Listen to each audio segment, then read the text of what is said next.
hindi alam ni Loren Legarda ang mga pinagsasabi ni Tuta Soto. Iyak si Our Lady of Insertion, Hontivirus. Talo sa kaso laban po sa mga Duterte diehard supporters. At pinasaringan pa ng Department of Justice. Aray ko po! Hindi na ho talaga umuuyon ang panahon sa mga galit sa mga Duterte. Dahan-dahan na ha. Yung tinatawag na there will be a day of reckoning. Tuta Soto at Loren Legarda nagtablahan. Nagtablahan nga ba o hindi lang nagkaintindihan sa script? Nakakahiya naman. Ang mga sinungaling ay pinsan ng magnanakaw na si Tambaluslo. Ito po ay may kinalaman tungkol po sa nangyayari kagahapon na tangkang kudita at pagsipa kay Tuta Soto. Marami po kasing pinagsasabi si Tuta Soto. Anak ng kagwang, yung mga pinagsasabing script ni Tuta Soto, hindi pala alam ni Legarda. O, ano ngayon, nagtablahan o naglaglagan? Anak ng kamuti. O. Magandang gabi po sa ating lahat. Pa-like po muna, pa-share, pa-subscribe. Pakipindot po ang inyong notification bell para lagi po tayong updated sa ating mga video at Bisdak Historiador. Aba, pa-subscribe, pangalawang YouTube channel ko po. Minsan, nagla-live po tayo dyan. Kanina, nag-live mga 10 to 15 minutes lamang. Oh, ito. Unahin na po natin ang pagkatalo ng Hontivirus. Bago po natin pag-usapan itong tablahan ni Soto at Legarda. Kamakailan po kasi, naalala po ninyo na yung kainitan doon kay alias Rene Michael Morillo, naalala po ninyo? Na nag-video po yung si alias Rene at sinabi niyang binayaran siya ni Hontivirus ng 1 milyon, no? Para lamang magsinungaling at gawa ng kasalanan si Pastor Apollo Siquiboloy, former President Duterte at Vice President Inday Sara Duterte. Nag-viral nga ho yun, no?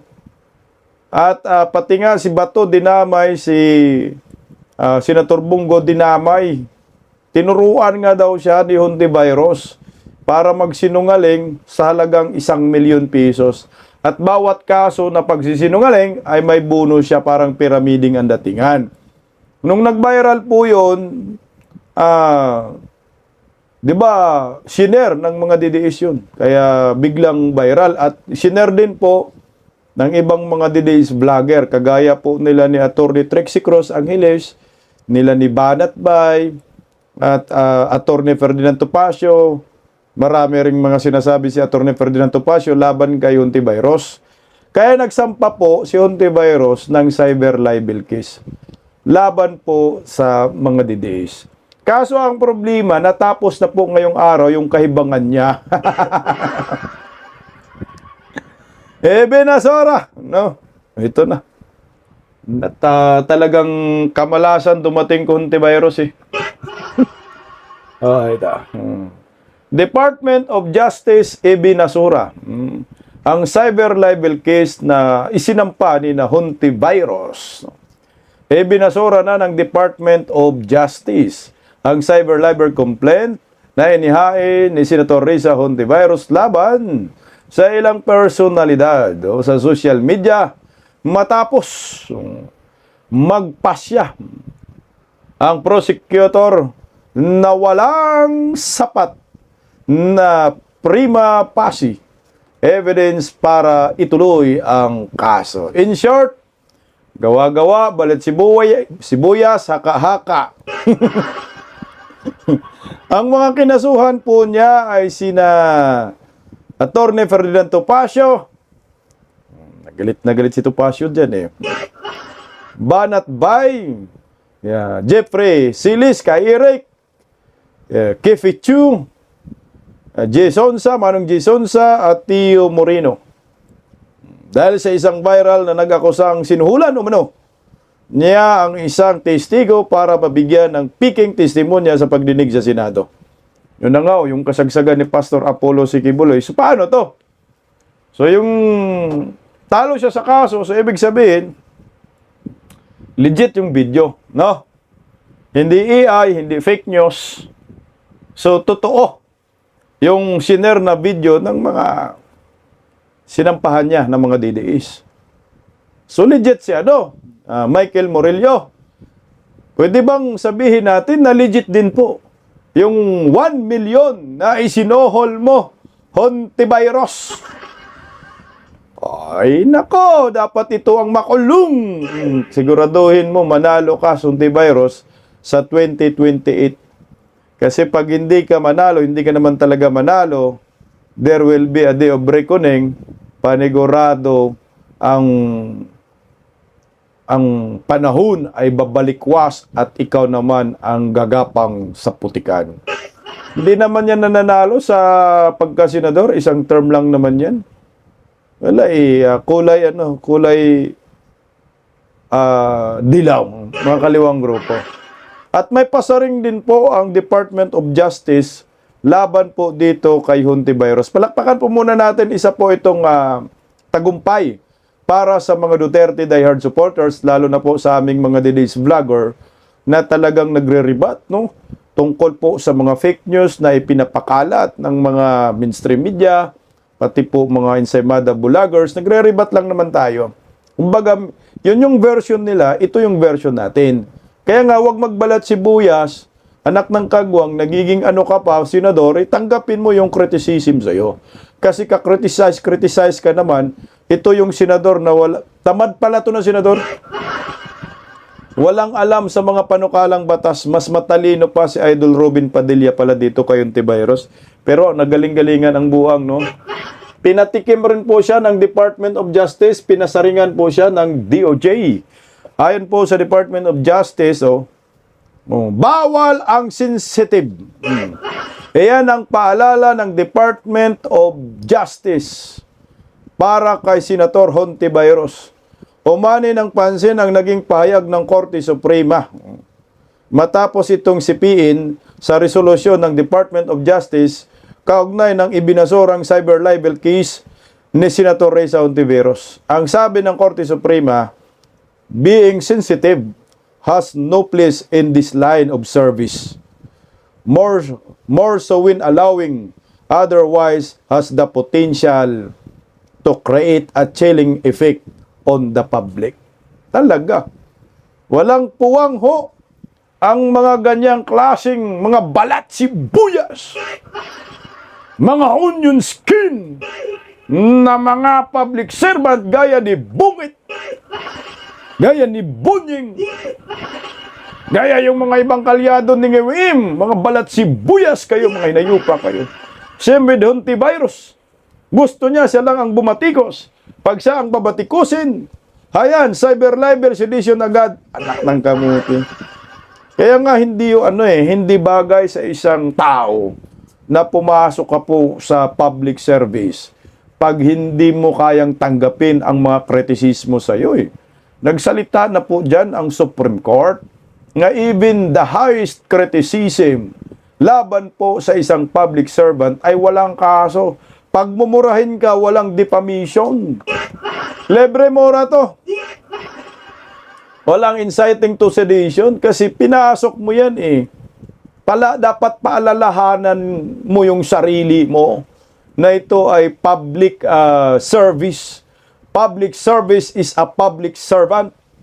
Public servant is a public service. O, tama ba? Tama, yun pala. Public servant is a public service. Ayan. Sinsya na. Siyempre, serbisyo publiko. Ang dapat atupagin mo, hindi yung mag-ngiyak-ngiyak ka. Masyado kang sensitive. Iba kasi pagtigang. So, pahiya ka ngayon, Hontiveros. So, nasan ka na, Rene? Rene alias Rene Michael Murillo, lumabas ka. Tapusin mo itong kasinungalingan ng babaeng ito. Hontiveros. O, ito, doble pa pagkatalo. Kasi sabi kasi ni Ontiveros, presidente daw siya eh. Presidenteng talonan. O ngayon pa lang talo ka na. O, ay, meron pong tawag niyan, survey, social media survey sa patungkol sa presidential survey. So, 3 po yung inilagay. Nakita ko lang din po ito. I think trending po. Kung sino yung iboboto mo. Yan ay survey lang naman sa social media. Sa awa ng Panginoon, si Our Lady of Insertion, 2.2%. Yan, sa The Situation Report po yan, nakikita ko po. Informer Online Polls Result. Yan. Duterte, Inday Sara, 97.6%. Hontiveros, 2.2%. Salamat kaayo, Mr. Chair. Remulla, parang si, parang si Tambaloslos, 0.2%. Salamat kaayo, Mr. Chair.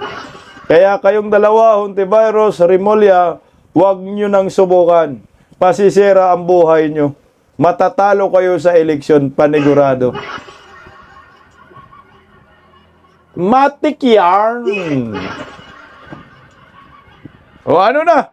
Dahil talo si Risa Hontiveros sa kaso laban sa mga DDAs, abahoy! Dapat po ito parusahan at kasuhan din po ng mga DDAs, baliktarin upang makatikim po ito ng kaso din, anak ng kamote. Oh. Gantihan lang ba, no? Ganti-ganti lang. Kagaya po nito, gantihan ng kasinungalingan. Gantihan ng kasinungalingan si Tuta Soto, Loren Ligarda. At mukhang nagtablahan ang anak ng kamgagwang. Ito ay may kaugnayan po sa nangyayari kagahapon.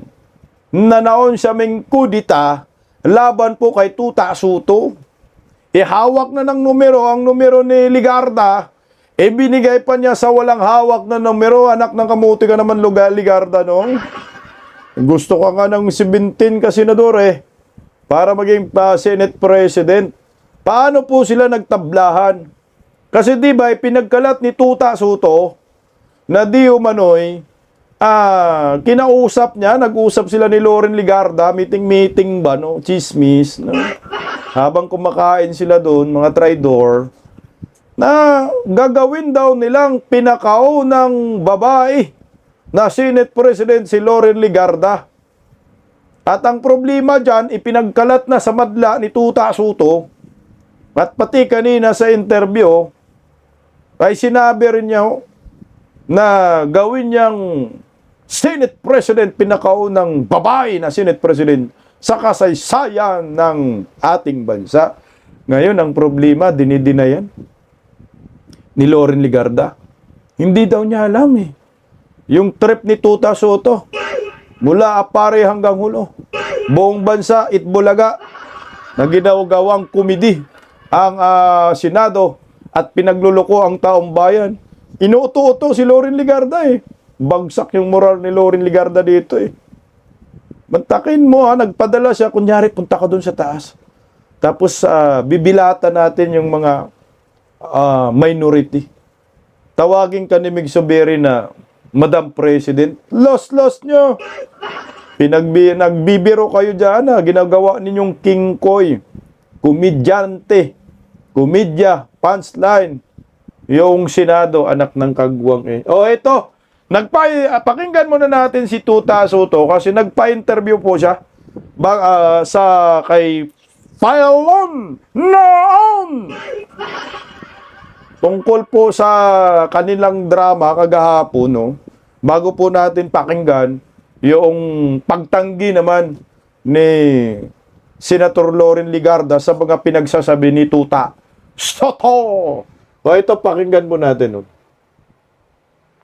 Kasundo-sundo kami na mag-usap-usap muna at saka humingi ng audience sa akin si Loren Oy! So doon kami nagpunta sa Senator's Lounge at kung sino gusto sumama, pwede. Pero hindi ako nakapagtagal sapagkat meron din akong ni-request naman ng mga ibang kasama namin ng minority na kausap. Humingi daw ng audience si Loren Ligarda. Parang Itbulaga talaga audience, no? O, sige nga. Sabi na ko. So, umakyat ako doon sa opisina ko at pinuntahan ako nung isa, dalawa ro sa mga members ng minority. At yun, nagkikwento sila. So, habang nandoon ako sa taas, sa opisina ko, yun namang mga kasama ko sa majority ay kinentuhan ni Loren kung ano yung nangyayari doon sa mga pag-uusap nila nung earlier ata, one day before or kahapon ng umaga, parang gano'n. Gano'n yung nangyari. Pero apparently, kangay meron lang mga, di may iwasan yung merong mga gripes yung ibang members ng minority, kaya pinakinggan lang namin. Opo. Well, klaro ho naman po yun, ano? Yung kanila pong sentimiento, yung sa minority. Opo. But yun ho bang ibang miyembro ng majority meron ding sentimiento laban sa inyo? Ay, wala. Hindi, tsaka ang sentimento hindi sa akin eh. Kaya alam mo naman, wala nung araw, ang panahon po ni Senator Salonga hanggang ngayon, 1988 hanggang ngayon. Ang sentimento ng minority hindi sa'yo? Kanino? Ikaw, Senate President, anak ka ng kagwang itbulaga ka talaga. Alam ka naman ang sentimento kay Alan Peter Cayetano. Sa'yo, ikaw yung Senate President, masyado kang didinay ka pang hinayupa ka. Lahat ng change of leadership na nangyayari, 99% ng change of leadership na nangyayari, may problema sa Senate President. Dito sa nakita namin, sa narinig namin, actually, yung sitwasyon ng problema, hindi yung Senate President eh. Ano ba siya? Ikaw nga ang problema eh. Anong sitwasyon? Ang sitwasyon nga ikaw. Dahil iskol-bukol ka, ubob ka. Wala kang alam. Iskol-bukol University, nagmukha kang feeling mo abogado ka, abogago ka nga eh. Ano bang sitwasyon? Hindi daw siya eh. Sitwasyon, sir. Well, yung iba, ang feeling sila yung tinatamaan ng Blue Ribbon Report. Diba? Yung iba, ang feeling parang bakit daw napapaginitan ng mga senador? Mas maraming malala yung mga nasa house. Yung gano'n. Iba-iba. Iba-iba yung... So tama nga ho, yung doon nag-umpisa, noong nag-leak yung draft, no? Ni Tuta Soto at ni Panfilo Lacson, na inamin din ni Panfilo Lacson, ang may dahilan ng paglilik ng draft ay itong si Pinuno, si Lito Lapid. Kaya ngayon, winidraw ng hindi na sumuporta yung tatlong senador, Mig Zubiri, at saka si JBR Sito, si Gatchalian. No? Paano kasi, siyempre bahay nyo, sinusunog nyo. Yung mga buhaya dyan sa Kongreso na sinabi ni Panfilo Lacson, mga kontraktor, hindi nyo dinali. So ito yon kasi kung binibiralin rin po nila na pagkakasuhan ay tatlong minority, Joel, Jinggoy, at saka si Chase Escudero. So talagang yun ang plano nila, pabagsakin yung tatlo. Sige nga. Pero ganun lang more or less ang ang issue. Kaya naman, hindi rin naman hindi nag-materialize. Especially, let's say, you will always need the 13 signatures. Kahit na 14 o 15 lang ang Senate, ang senador na present, you still have to have 13. That's the rule, that's the law in the Constitution kung paano mag-e-elect ng Senate President. So, dito ho, Di, umabot ka ng 17 eh. Umabot ka ng 17 yung pumirma, sobra pa nga eh. Kaya ang problema nga ho sa'yo, Tuta Soto, sinulot mo, binudol mo itong si Loren Legarda. Gumawa kayo ng eksena dahil si Loren din mali, din nagsabi sa kanya. O, tuloy oh. talaga, main factor, yung Blue Ribbon Committee report kung saan nagre-recommenda na kasuhan ang mga nakaupong senador. Well, pwedeng sabihin main, pero hindi naman exactly. Siguro, meron ding problema yung biglang nagkaroon ng ganitong init nung tanggalin namin si Senator Amy sa Foreign Relations. Oy, so ngayon, pinagbintangan mo si Mangga.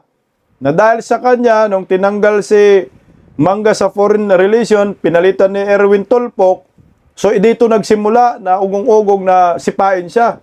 Hindi ba dun sa Senate Blue Ribbon Committee? Senate Blue Ribbon Committee. So ngayon, hinatak niya si Amy, oh. At saka one week before tinanggal siya, sinabihan na siya ni Mix na masyadong marami nakapending na treaty, masyadong marami nakapending na ganito, at saka yung issue namin sa against China, yung Foreign Relations Committee medyo favoring yung grupo ng minority pagdating dito sa China Stud. Kami gusto ko sinamin yung sanang plano to adopt yung undiplomatic criticism of these officials ng China sa atin. Lolo, hindi ako naniniwala po na ang minority ay pabor sa China. Ang iniisip lang ng minority para hindi tayo magkaroon ng crisis, mas matinding crisis. Kasi hindi natin kakayanin ng China, kailangan mag-usap at may kapagkaibigan. Lus-lus ka talaga, one ball. Sabi ko nga, wala na. Tayo, meron kasi freedom of expression eh. So, ano gusto natin sabihin tungkol sa kanila o tungkol sa opisyal nila, may karapatan tayong sabihin yun. Diba? Sila parang ganun eh. Mga balat sibuyas eh. May nasabi ka tungkol sa mga opisyal ng China, parang nagwawala agad eh. Diba? Ganun. Kasi mali ka. Anong balat sibuyas doon? Los-los mo. Walang balat sibuyas doon. Tinatama ka lang. Dahil ang dapat na magbigay ng statement yan para sa foreign policy ay Department of Foreign Affairs. Hindi kayong mga school bukol, one ball university graduate kayo ni Erwin Tolpok. Wala kayong mga alam. Ganun Traditionally po, Tito Sen, traditionally po, ang committee na yan dapat po hawak ng miyembro ng majority ba? Correct. Kaya namin hindi inalis kay Senator Jaime nung kami maupong majority ng September 8. Sapagkat may nakapending na committee, mayroong nakapending na treaty noon. Hindi ko lang matandaan yung title. No? Importante yun. Naumpisahan na niya yun. So gusto namin tapusin niya. Pangalawa, may pagkakataon sa tingin namin, sabi nga sa akin ni Senator Subiri, yung aming majority leader, may chance na sumama sa majority si Amy. Oy! Dahil majority kami, di ba, may chance. So huwag na muna natin alisin, sabi niya. Okay. So okay lang, pagamat. Yung isa, dalawa sa mga kasama namin, lalo na si Senator Tulfo, very interested, hindi siya doon sa committee na yun. Pero hindi namin siya pinagbigyan dahil kay Amy. Very interested si Nun Tulfo. Si Erwin. So, pagdating dito, kasi yung mga treaties, parang medyo, meron mga concerns si Erwin to sa mga treaties na gusto niya maipasa eh. Ngayon, ang iniisip kasi namin, malaking bagay itong issue sa China eh. Hindi pa pwedeng ang Foreign Relations Committee ng Senado medyo leaning towards China. Opo, sige. So, Los-los mo. So ngayon, yun ang ginawa mong parang rason. Kaya merong usap-usapan na kudita. So hindi mo inirason yung parang Senate Blue Ribbon Committee na tinabla ninyo yung kapwa senador. Kasi nga, pag ganun ang rason kasi, ay panigurado magbaklasan ng mga ng suporta. Wala, yun na yun. Magaling ka lang mambudol. Nauto mo lang si Loren Ligarda. Ito, tingnan mo pakinggan din natin uli si Tuta Soto dahil 'di ba pinagkalat niya nga di umano'y gagawin niya na pinakaunang babae na maging Senate President. Ang problema, hindi alam ni Ligarda daw yung mga pinagsasabi ni Tuta Soto. So nagtablahan sila dito. Ito, pakinggan natin. Sige. yun. Opo. Tito Sen, bakit may biglang term sharing na usapin? Saan ang gagaling yun? Ay, yun, biro lang ni Kiko nung umpisa, ni Francis nung umpisa yan. Nung nandun na kami sa likod, tapos na ako sa taas, bumaba ako, nagkagpintuan kami sa lounge. Sabi na, binibiro-biro lang nila si Loren eh. Tapos ang naisipan namin, kami na nag-isip din.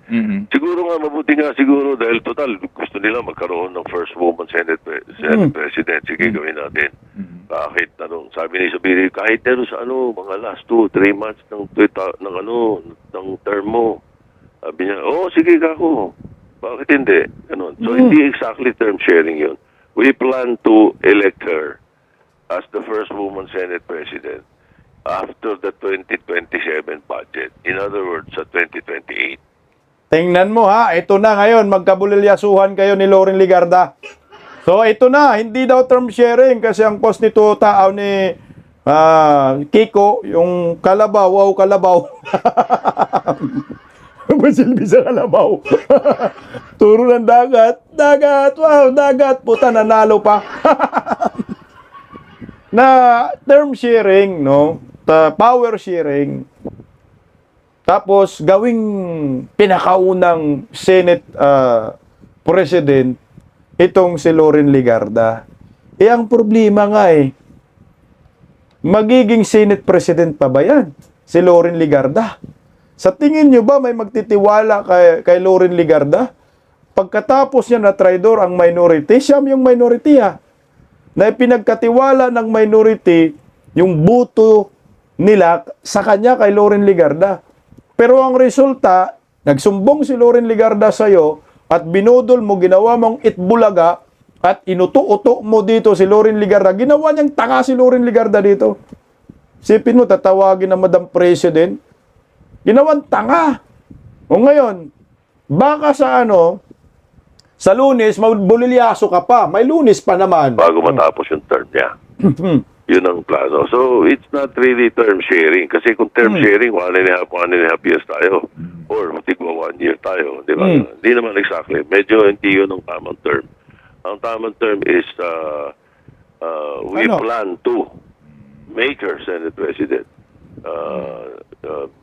towards the end of her term. Towards the end the of 20th Congress. O, tangin na yan pala yung script nila. Hindi yan we plan. Script, no?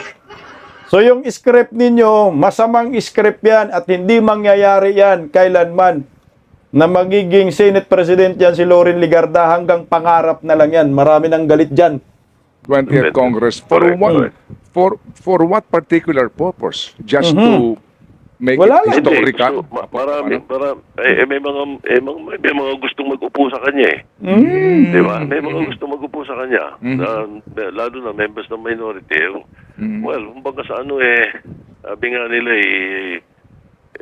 parang kumbaga parang mga tang-in-cheek ni Subirio. Ano? Opo. Sige. Pang-inject ni Subere yun? Anong pang-inject? Dingbak siya? Tama ba? Hindi ninyo pang-inject? Ibig sabihin, pakana lang ni Subere yun. Yung tinatawag na Madam President at gawing pinakaunang Senate President na babae, patay kayo dyan. Pinaglaruan mo si Ligarda. Okay, so, sa ngayon po, ang kasalukuyang setup ngayon, you still have the 13 votes, right? Opo. 15. I'm sorry, you have the 15 yung trust sa inyo ng mga senador. 15. Opo. So, maaari sabihin natin na hanggang ngayon po, hindi pa rin kayo nakakasigurado kung ano mangyayari sa Lunes. Ay, nakasisigurado naman siguro. Okay. Patay, wag kang magpakampante dyan, Tuta Soto. May 15 daw siya. May 15 nga sila. So, 9 sa 9 sa minority. Putang, sabi ko nga sa inyo, may mangyayari pa to sa Lunes.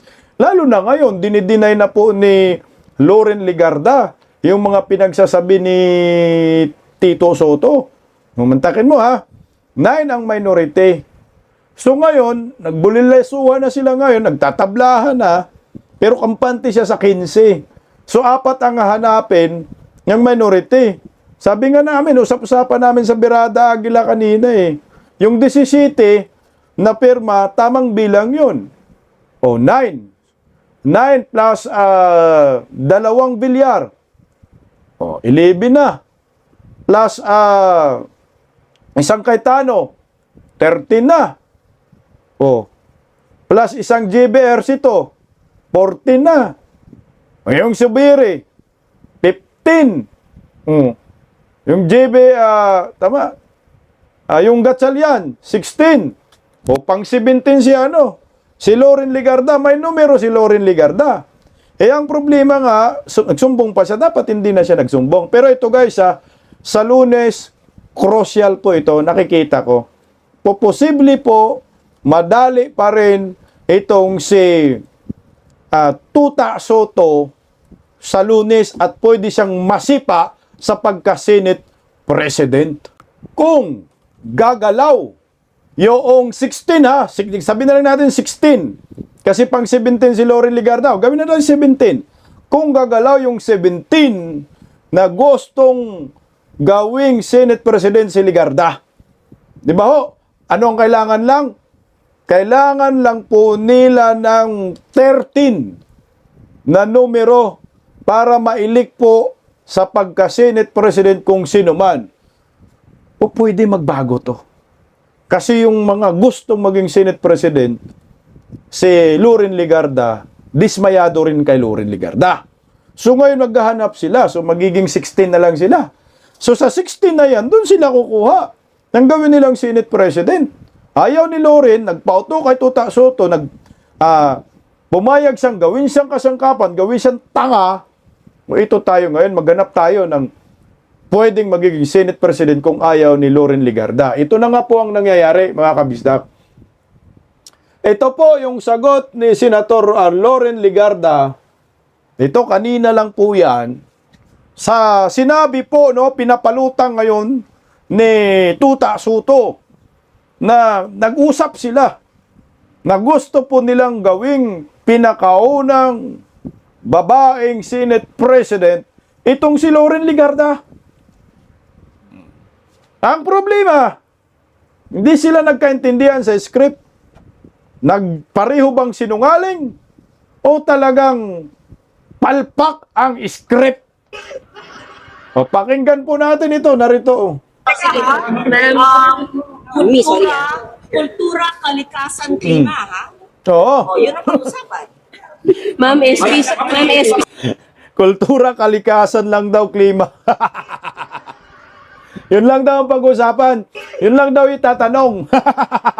Pero, hindi pumayag ang mga media dyan. Talagang tinanong siya tungkol doon sa sinasabi ni Tuta Soto. O, narito. Soto said no term sharing but they have plans to install you as SP before your term ends.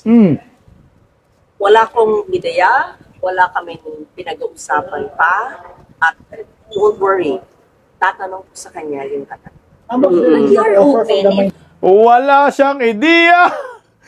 Walang napag-usapan. Itatanong kay Tuta Soto yung sinasabing term sharing.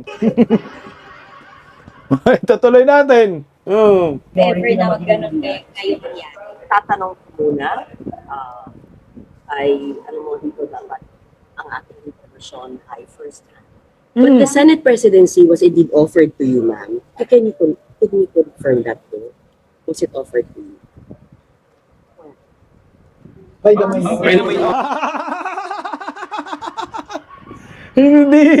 Hindi daw in-offer sa kanya. O ano na ngayon, Tuta Soto? Nasaan yung sinasabi mong plan? Tingnan mo. Hindi alam ni Loren Legarda ang mga pinagsasabi ni Tuta Soto. Ano ka naman, paping? Sinabi na mismo yan, ha? Hindi niya alam. Term sharing, hindi niya alam. In-offer, hindi niya alam. O lalo na, nagkalaglaga na. Recently. Kasi ang sabi po ni Senator Soto and Senator Lacson, pinap daw po kayo to be Senate President. Gusto niya magka-storya. Sagutin mo yan. Anak ka ng kagwang naman, Mga itbulaga rin yung datingan talaga, Sagutin mo, magsabi ka, Loren Legarda, ng katotohanan para malaman po ng taong bayan kung sino yung sinungaling at sobrang sinungaling. Kasi ang sinungaling, pinsan ng magnanakaw nandyan sa palasyo. Ayun nga,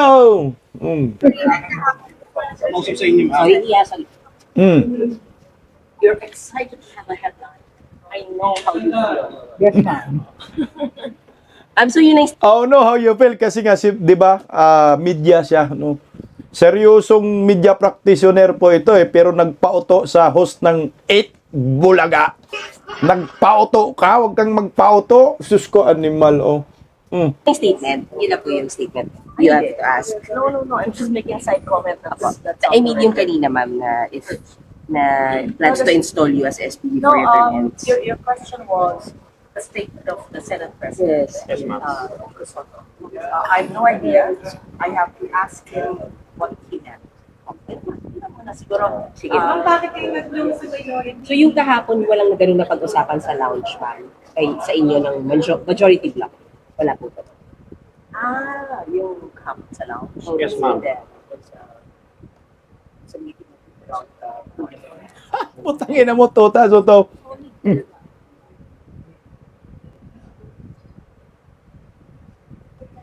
Ma'am, have you were seeing with Sen Aimee and other members of the minority?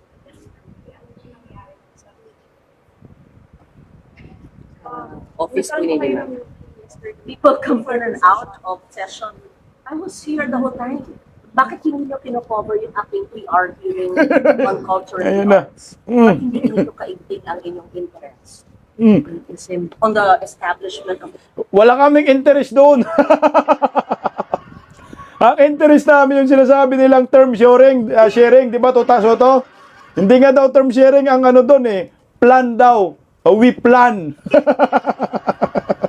Plan 2. Plan 3. Plan 4. Bulilyaso si Tuta Soto. the Department of Culture. That's my passion. Bakit? Eh, walang interest kami doon. Bakit pag sige, oo. Bakit pag sa kultura o pati na rin sa climate change o pati na rin sa ekonomiya, hindi Ah. pa politika, that's your bakit naman? Eh, alam mo naman, media ka eh. Journalist ka eh. Walang pakialam tao doon. Ang pakialam na tao doon kung paano masipa si Tuta Soto. Kaya ito yun, anong ginawa ninyo? Minsan tayo, kita tayo, at yun lang interest, puro lang politika.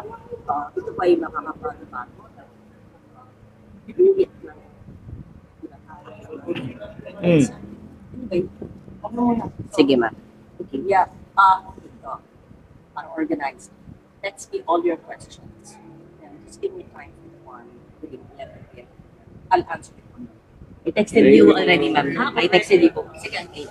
Sige, para well thought ko, para well thought ko, at tatanungin ko syempre, because I cannot comment on a statement of someone else na hindi ko pa alam. Hindi ko nakakausap. Okay, ma'am. Sige po. Thank you, ma'am. Salamat po. See you, ma'am. Thank you so Maliwanag po na walang alam. Nabula ko lahat, pati baklawan, sorry. Maliwanag na hindi alam ni Loren Ligarda ang mga sinasabi ni Tuta Soto na Plan 2. Term sharing. Ay, nakakamuti talaga, oh. Ano nasabi ni Tuta Soto yan? Ngayon, sino po ang nagsasabi ng totoo sa dalawa? Si Loren Ligarda ba o si Tuta Soto? Sinabi ni Tuta Soto, gawin niyang pinakaunang babaeng Senate President si Ligarda. Pag si Ligarda naman ang tinanong, hindi niya alam, wala siyang ideya. O ito na tayo ngayon. Magtablahan kayo hanggat gusto nyo. Kasi ako ganito ha, kung ako naman na mapalagay sa sitwasyon ni Loren Ligarda, na meron akong perma, o merong sumuporta sa akin na 17, 17 ang gustong mga senador na gawin akong Senate President. May numero ako. Ako yung may numero. Hindi si Tuta Soto. Bakit ako makipag-ariglo sa term sharing na yan? Eh kung wala kang numero, hindi ka pwede makisabi sa akin na mag-term sharing tayo. Pag bibigyan kita ng last 3 months, last 3 months lang talaga. So dihado ka dito, Loren Ligarda. Kung 3 months ka lang, magiging Senate President. Tapos ang bida-bida nila ay gawin kang pinakaunang Senate President na babae. Gagawa daw ng history ang One Bull University. na si Tuta Soto. O, putang ina. Di ba ho? Hindi ako papayag dyan. Bakit? Hawak ko ang bula. Hindi hawak ni Tuta Soto ang bula. So siguro, hindi ko alam kung paano nila na-hypnotize si Loren Legarda. O, pinaakyat sa pudyum, nagsalita, o, at sinabing, Madam President, ang nagsabi din si Mig Sobere. So ngayon, kung yun lang ang drama ninyo, pinagluluko ninyo ang tambayan, hindi yan maganda. Sa isang institusyon, lalo na po Senate President ang pinag-uusapan, Senado po yan eh. Kaya hindi po napigilan ni Ma'am Malutikia, yung profesor, ang kanyang damdamin kahit naman tayo, hindi naman tayo tanga. Sabi ni Ma'am Malutikia, ang Senado ay hindi katuwaan lang.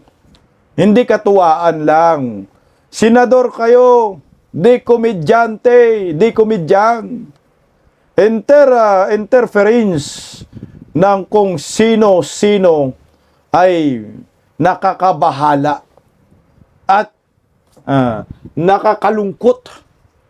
Lumala pa ang 20th sa 19th Congress. Kasi nga, nandyan na si Tuta Soto. Mas malala ang 20th Congress. Dahil nga, ginawa nilang kakatawanan yung pagpalit ng Senate President. Alam ko, naintindihan ko po yung ginagawa dyan eh. Parang binibilatan nila yung minority. Bilat kayo. Mali ang nilapitan nyo. Si Loren Legarda ay kumampi sa akin. Si Loren Legarda ay nagsumbong sa akin.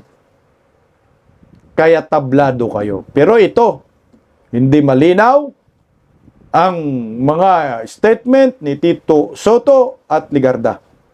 Delikado kayo.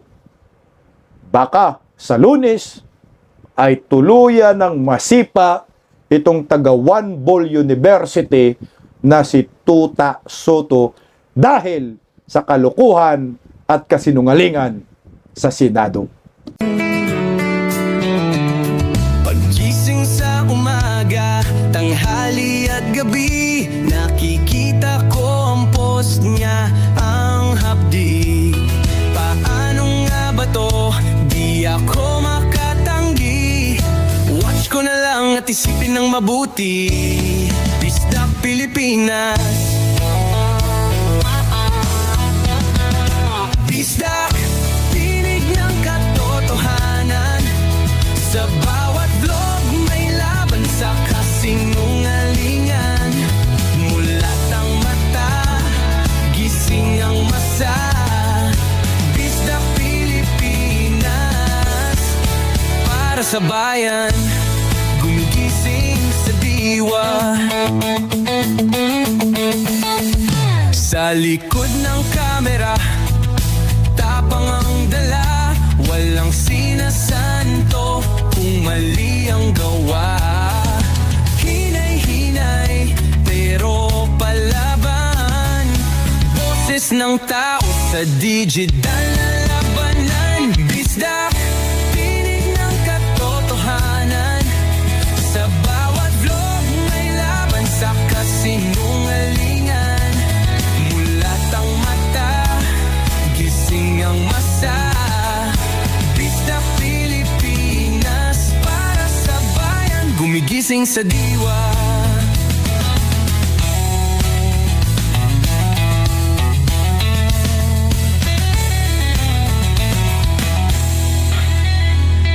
Hindi artista, hindi politiko, pero ang katotohanan, sigaw niya ay buo. Sa YouTube o Facebook man siya makita, may aral ka pa rin, may uwi sa bawat salita. Bisdak, gising sa katotohanan, di lang kwento, kundi panawagan. Sa bawat Pilipinong naghahanap ng liwanag. Bisdak Pilipinas, kasama sa pagbangon ng bayan. Bisdak Pilipinas, boses ng masa.